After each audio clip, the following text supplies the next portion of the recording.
Hata sisi kanda ya kati tuko hapa si kwa sababu ya kutetea kile kinachoendelea, bali mimi kama mtendaji mkuu wa chama kanda ya kati ninakuja kuwaasa viongozi wenzangu, kama kuna jambo, niwakumbushe tu kwenye hii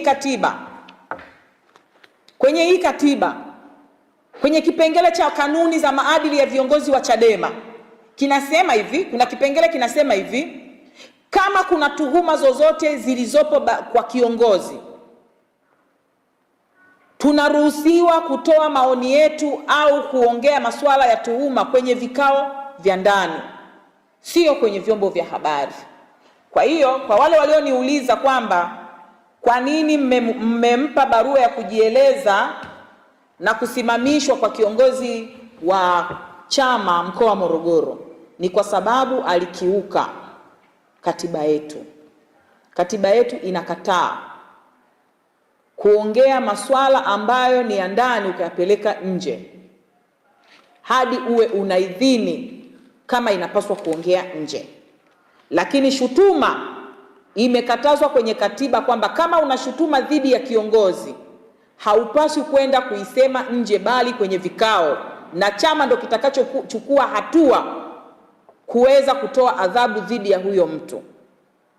Lakini katiba hii ya Chadema inakataa kukichafua chama au kushutumu chama, kukisema vibaya hadharani au kiongozi, kwa sababu haujafuata ngazi za kusema ndani ya vikao.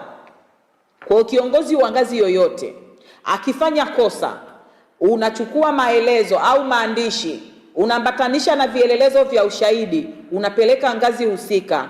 Wanachama au viongozi au wajumbe wa hicho kikao watamjadili huyo mtu. Itakapolazimika ataitwa, atajitetea. Ikionekana ana hatia, basi vitu vitabainika hadharani. Lakini kiongozi kama kiongozi au mwanachama kama mwanachama, katiba yetu imekataa kutoa shutuma hadharani. Sasa huu ni mtego ambao unatengenezwa kuendelea kutugawanya, ionekane kuna viongozi wanaoonewa. Mkakati uliopo kwa wenzetu waliogawanyika wakaenda kujiunga na chama kingine cha siasa ni kuhakikisha kuona Chadema haiko stable.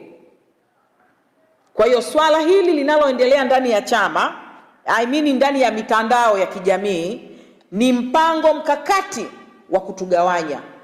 Kwa hiyo tunaomba tusanuke, wanachama, wapenzi wa chama na Watanzania mnaotuunga mkono, tunaomba msitoke kwenye leri.